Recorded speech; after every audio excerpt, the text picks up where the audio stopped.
Hello everyone, welcome তোমাদের সবাইকে। সবাই নিশ্চয়ই খুব ভালো আছো। সবাই খুব ভালো থেকো, সুস্থ থেকো, আমার পাশে থেকো। তো পরশুদিন মঙ্গলবার ছিল। মঙ্গলবার দিন আমার বাড়ি কালী পুজো ছিল, মায়ের পুজো। আমার ছেলের মানসিক ছিল।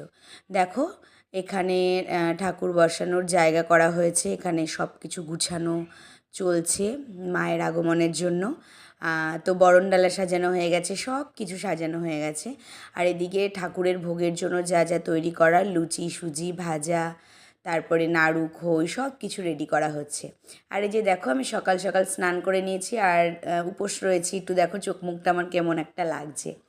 তো যাই হোক, তারপরে হচ্ছে আমার নিজেকে একটু দেখিয়ে নিলাম, এদিকে কাজকর্ম তোমাদের একটু দেখিয়ে নিলাম। তো এখান থেকে এখন চলে যাব প্যান্ডেলে, যেখানে প্রসাদের খাওয়ার আয়োজন করেছে। আর আমার বাড়ি যেখানে, তার উল্টো দিকে আমার পুরনো বাড়ি, ওই বাড়ির ছাদটা অনেক বড়। সেখানে হচ্ছে খাওয়া দাওয়ার আয়োজন করেছে। তো সকালবেলা লুচি আর তরকারি হয়েছিল, দুপুরবেলা ভাত, ডাল, নিরামিষ তরকারি এইসব হয়েছিল। তো খাবার দাবারগুলো একটু তোমাদের সঙ্গে শেয়ার করলাম। তো তোমরা দেখতে থাকবে ভিডিওটা, অনেক কিছু দেখতে পারবে। আমি এক ভিডিওতে সব কিছু দেখাবো না।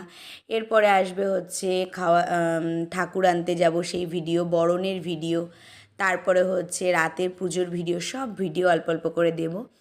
আর নিজের ভয়েসে তোমাদেরকে আমি ভিডিওটা দিলাম। আর এই রাতের বেলা যা যা রান্না হবে, এখানে দেখো সব কিছু আয়োজন করা চলছে।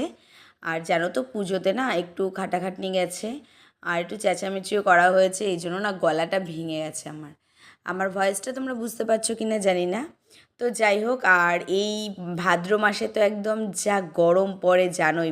মানে আমরা বলি যে ভাদরে রোদ, এরকম কথাতে আমরা বলি না, সবাই বলে বড়রা। তো যাই হোক, সত্যি এত রোদ, এত গরম। আর এই যে আমি দেখো তোমাদেরকে দেখাচ্ছি, যেখানে আমি আগে থাকতাম, আমার পুরনো বাড়ির ছাদ। আমার পুরনো বাড়ির ছাদ। তো খুব মনে পড়ে আগের মানে কথা, আগে এই বাড়িতে আমি থাকতাম। আর হচ্ছে এখন মানে উল্টো দিকের বিল্ডিংয়ে আমি থাকি, এখানে আর থাকি না। জায়গাটা এসে খুব মনে পড়ে গেল অনেক কিছু। তো যাই হোক, তোমরা কিন্তু পরপর ভিডিও করতে চোখ রাখবে, সব কিছু তোমরা দেখতে পারবে। আর আমি সব কিছু ভিডিও ক্যাপচার করে রেখে দিচ্ছি, ভিডিও ক্লিপ তুলে রেখেছি, তোমাদেরকে সব কিছু দেখাবো। সবাই কিন্তু আমার পাশে থেকো, আমি তোমাদের পাশে সব সময় আছি। আর এই যে দেখো আমার বাড়ি এটা, এই বাড়িটা এসেছি আমি, তাও 1 বছর হয়ে গেল। আর বাইরে এটা দেখালাম তোমাদের একটু। টাটা।